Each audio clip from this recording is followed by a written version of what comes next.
और बारामूला के डाक बंगले में save youth save future foundation द्वारा दर्दनामा पीड़ा सच्चाई और मानवीय जीविका की गाथा कार्यक्रम आयोजित हुआ, जिसमें उत्तर कश्मीर के करीब 400 आतंकवाद पीड़ित परिवार शामिल हुए। कार्यक्रम का उद्देश्य 3 दशकों से उपेक्षित पीड़ितों को गरिमामय मंच देना था। फाउंडेशन के चेयरमैन वजाहत फारूक भट्ट ने पीड़ितों की कुर्बानियों को सलाम किया, तो उपराज्यपाल मनोज सिन्हा की पुनर्वास राहत व रोजगार संबंधी पहलों की सराहना की गई। पीड़ितों के अनुभव दर्ज कर न्याय व सम्मानजनक पुनर्वास के लिए आवाज बुलंद करने का संकल्प लिया गया। मुझे हर घर की एक अलग कहानी है। हर जो मारी गई जो विक्टिम्स हैं, जिन फैमिलीज में अभी तक उनके प्यारों को मारा गया है,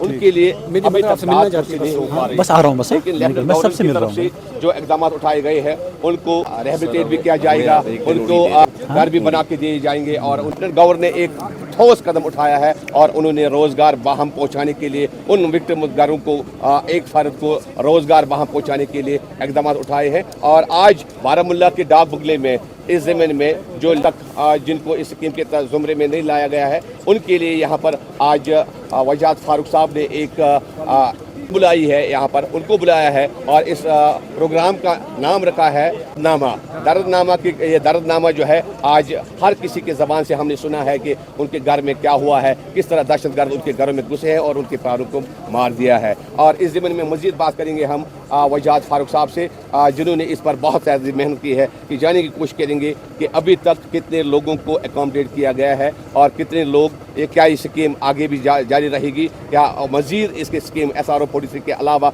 कोई और स्कीम और भी है, इस बारे में भी वजाहत फारूक साहब जानेंगे। जी वजाहत साहब, सबसे पहले मुझे बताइए कि अभी तक कितने रजिस्टर हुए हैं विक्टिम फैमिली? सर, पहली बात तो ये कि जो मुबारकबाद के जो मुस्तहिक है वो हमारे LG साहब है, उनकी एडमिनिस्ट्रेशन है, उनकी पुलिस है, और जिनकी वजह से ये पॉसिबल हुआ कि जो पिछले 30 साल से जो मुमकिन नहीं था वो आज मुमकिन हुआ। जहाँ पे जो टेरर विक्टिम्स कभी बात नहीं कर पा रहे थे, जो इनके जो वारिसीन, जो हमारे जो कश्मीर की जो हकीकी शोहदा है, उनके जो वारिसीन जो बात नहीं कर पा रहे थे, वो एक सेंस ऑफ सिक्योरिटी लाई जहाँ पे ये अपनी बात रख पा रहे हैं। और दूसरी बात यह है कि सबसे बड़ी बात ये थी इससे रिहेबिलिटेट से बढ़कर वो थी इज़्ज़त। वो एक सोसाइटल एक्सेप्टेंस नहीं थी, वो डिग्निटी नहीं थी, ना कोई इज़्ज़त थी। और सबसे बड़ी बात, इससे भी बढ़ की बात ये थी, तो किसी ने इनकी बात नहीं सुनी। जिस मंच पे गए, जिस लीडर के पास गए, जिस साहब के पास गए, उनको हमेशा दरवाजे बंद ही मिले। सो पहली बात मैं फिर से मुबारकबाद देता हूँ हमारे LG साहब को, जिसने न सिर्फ अपने दरवाजे, अपने ऑफिस के लोक भवन के दरवाजे नहीं न खोले, बल्कि वो इनके दरवाजे भी पहुँचे, हर डिस्ट्रिक्ट में पहुँचे। और न सिर्फ वो, ये लोग पहले ऐसे हैं, ये हर जगह पे जाते थे, जनाब हमारी बात सुने, ना कोई सुनता था, बल्कि वो खुद ही इनके घर पे आए और उनकी बातें सुनी। और जितने भी जो इनके मसाइल हैं, वो ऑलमोस्ट जितने भी जो लोग जो जेन्युइन केसेस अभी तक जो हमें रजिस्टर हुए, जो डिस्ट्रिक्ट एडमिनिस्ट्रेशन के पास रजिस्टर हुए, वो मोस्टली वो रिजॉल्व हो गए, वो हल हो गए। और साथ ही साथ में जो केसेस अभी है, और ये कोई स्कीम नहीं है, ये हक है, ये इस मुल्क के लिए, इस कश्मीर के लिए, दयानतदारी के लिए, जो कि कश्मीरियत के लिए जिन्होंने अपनी जानें दी है। जस्ट बिकॉज कोई टीचर था, जस्ट बिकॉज कोई हेल्थ केयर में काम करता था, जस्ट बिकॉज कोई कॉन्ट्रैक्टर था, जस्ट बिकॉज कोई इमाम था, जस्ट बिकॉज कोई आइडियोलॉजी डिफरेंट मुख्तलिफ रखने वाला उसको मार दिया गया।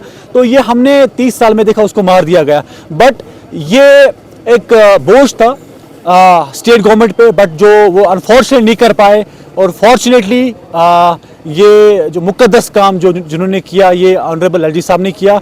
और हमारी यही एक कोशिश रहेगी आइंदा भी, जितने भी जो पेंडिंग केसेस है वो रिजॉल्व हो जाए, और जितने भी जो अगर कोई जिनके पास घर नहीं है उनको घर मिले, और जिनके पास फाइनेंशियल स्टेबिलिटी नहीं है उनको थ्रू डिफरेंट जो गवर्नमेंट स्कीम्स के अंडर उनको रिहेबिलिटेट किया। और सबसे बड़ी बात है, मैं तो ये कहता हूँ कि ये हमारे जम्मू कश्मीर के जो ऐसे प्रायोरिटी पे ये लोग होने चाहिए कि जो पहले ऐसे लोग हैं जिन्होंने कश्मीर और कश्मीरियत के लिए अपनी जानें दी है। LG ऑफिस से इनकी उम्मीदें वाबस्ता हो गई हैं और अभी तक जिनको नौकरियां मिली हैं, जिनको रोजगार मिला है, ताकि वो अपनी कफालत कर सके, अपने घर घर वालों की। तो हमें बताइए, सिर्फ एक ही सवाल का जवाब बताइए, तो जो पेंडिंग है अभी आने वाले दिनों में, क्या उनकी उम्मीदों को भी पूरा किया सर जाएगा? जो भी जेन्युइन केसेस है वो रिजॉल्व हो जाएंगे सर, ये एलजी साहब ने खुद वादा किया है और जब वो वादा करते वो निभाते भी है।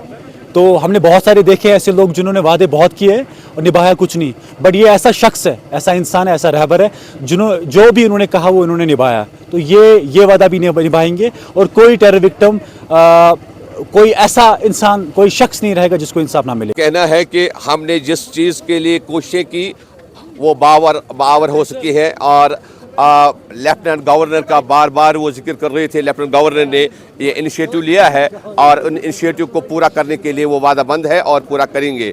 जिनको मिली है नौकरी उनको मुबारकबाद, लेकिन जिनको अभी तक नहीं मिली है उनको भी इस स्कीम के तहत, इस SRO के 43 के तहत नौकरी वहाँ पहुँचाई जाएगी।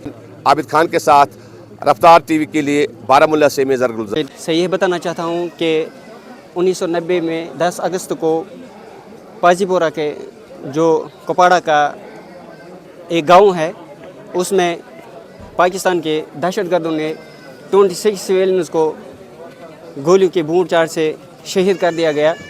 लेकिन तब से आज तक हमें कोई इंसाफ ना मिला, न कोई इंसाफ मिला, न कोई पूछने वाला था, न हमारी आवाज़ कोई सुन रहा था। लेकिन आजकल जो हम देख रहे हैं कि जो एलजी साहब की गवर्नमेंट है, तो एलजी साहब की गवर्नमेंट ने एक स्टेप उठाया है कि यह जो विक्टिम्स ऑफ टेररिज्म है, जो दहशतगर्दी के शिकार हुए हैं, जिनको इंसाफ ना मिला हो, उनको हम इंसाफ दे रहे हैं और दे भी दिया।